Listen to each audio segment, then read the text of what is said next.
Welcome to Mr. Kenny's Medieval History class. Today we're going to be looking at the influencing of neighboring cultures on Japan. So basically, the early development of Japan, which is going to be really cool to see. So let's begin. So we're going to start with what's called the Yamato period of Japan. And during this time, we're going to see how last week we talked about how Korea was a bridge from China to Japan that's really taking into effect. So we're going to see all of these Chinese ideas are going to come to Japan through the way of Korea. Now, of course, we know Buddhism is from India, but we're going to see Chinese Buddhism really coming and affecting. But it's going to be more than religion. It's going to be more than philosophies like Confucianism. Also, the language is going to come from China through Korea. We're going to see the architecture and art. We're going to see the government as well. Now, in the beginning, Japan was a regular agrarian society, like so many, doing essentially subsistence farming. Rice was going to be their main crop. We see a society that we're going to have families often living separate, working fathers in towns and mothers in the villages. One of the other things we're going to see that Japan is not going to be a unified nation. Japan is going to be fragmented. Now, we will have an emperor, but really the true power are going to be this group called the Uji, which are the chief clans. We're going to see a constant power struggle between the Japanese emperor and those Uji. So, the first and most important ruler that we're going to talk about early Japan is a man named Prince Shotoku. Now, Prince Shotoku is going to wind up going and copying Chinese imperial rule. He's going to send many of his officials to China to learn about China. He's going to say, oh, you got to go on vacation? Go to China. Tell me all about it when you come back. So he highly respected China and did whatever he could to make Japan more like China.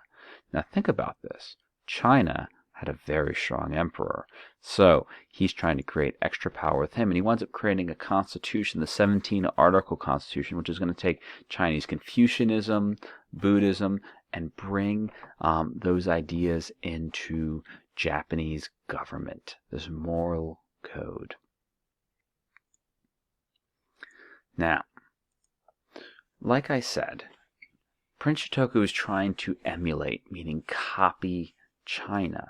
So one of the things that we had in China, the emperor was solely in charge. He was an absolute monarch. Whereas Japan, the emperor, he could recommend things to the Uji. He had loose control. They acknowledged him as semi-divine, meaning part god, but they still didn't really give them respect. In fact, the Uji would go and fight amongst themselves to see who could select the next emperor, who could influence the emperor. So Japan is going to try to copy this. And in the 7th and 8th centuries, we do see the emperor becoming more and more powerful. This is not going to last, though. Now, so we're going to have the Emperor Tenchi, and he's going to try to make those powerful families not so powerful. He's going to put the Takaya reforms, and he's going to strengthen the government. And one of the ways he does this is he takes their land away. Something we've talked about many times in our class when we were together is land equals power equals money. So what would happen is the land took the power away from those who wouldn't listen to him and give it to the people that would. He has the Taiho Code, which is going to also change the tax system to try to have more money going into the emperor. We're going to see their city designs are also going to kind of copy China completely. The city of Nara is going to be a complete carbon copy of Chang'an, with the exception that it's not going to have a wall around it. Now let's think about, why would Nara not need a wall? Well, Chang'an is on land, it's landlocked, it could be attacked, whereas Nara, it's on an island. They're not going to be able to attack it. We're going to also look at some of the Japanese religion. The original religion of Japan is called Shintoism, which is going to have a lot of similarities to the Korean shamanism.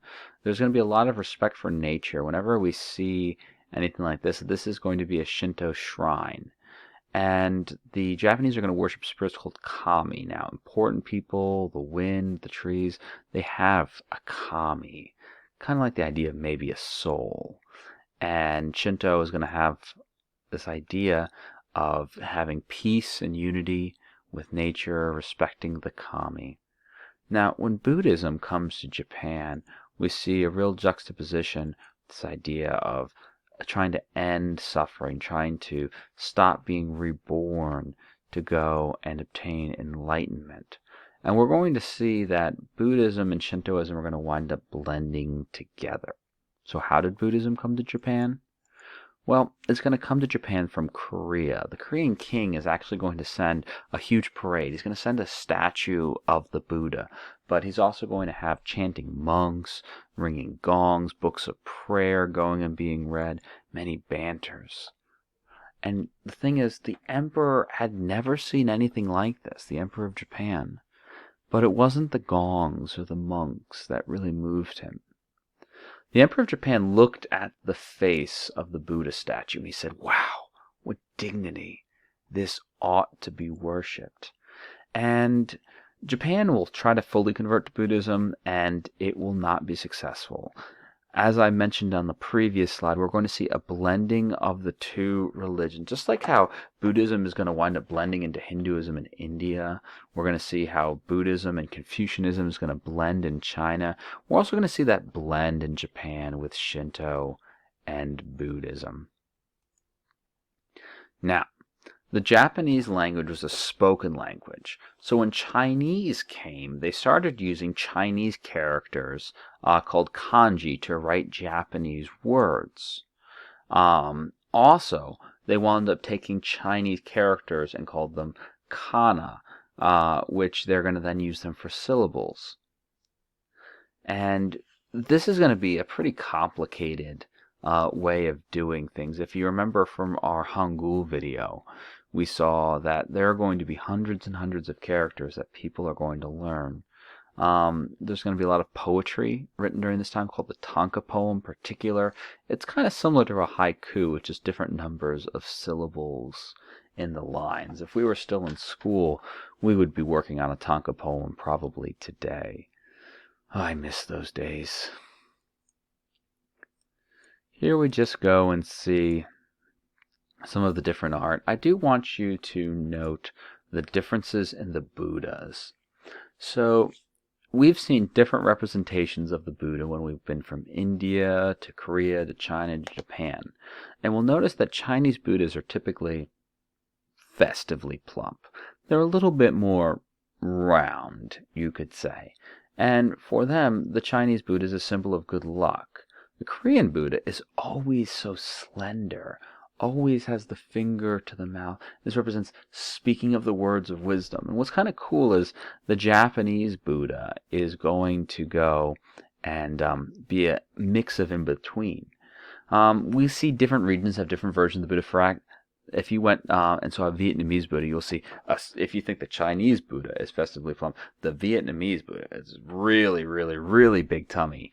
And once again, this idea of luck and just different kinds of Buddhas. And I think it's a pretty cool thing to get to see. Let's look at the architecture a little bit. We're almost to the end. So we see the pagodas and stupas being created. And when we look at these, we can tell the influence is from China. We're going to see as Buddhism comes in, they start having the Shinto shrines be permanent, because before it could just be trees and things. Finally, let's get to musical influences, where we have many prayers being put to song. It's very simple music that we have here. We see gagaku, which is the court music, is going to be popular in Japan as well. We have the sheng, which is actually pronounced show. Goodness, I can't even read. It's going to be a popular instrument there. So here are the ways that we see Japan being influenced by its neighbors, primarily China through Korea. And we are going to get into some real true Japanese culture next time with the Heian Kyo. So I hope you guys have a wonderful day. I miss you all. I hope you guys are having fun in the beautiful weather. It's beautiful when I'm recording this. Who knows what it looks like now. Like, subscribe, share it around. Let's pass this history joy. I'll see you later. Bye.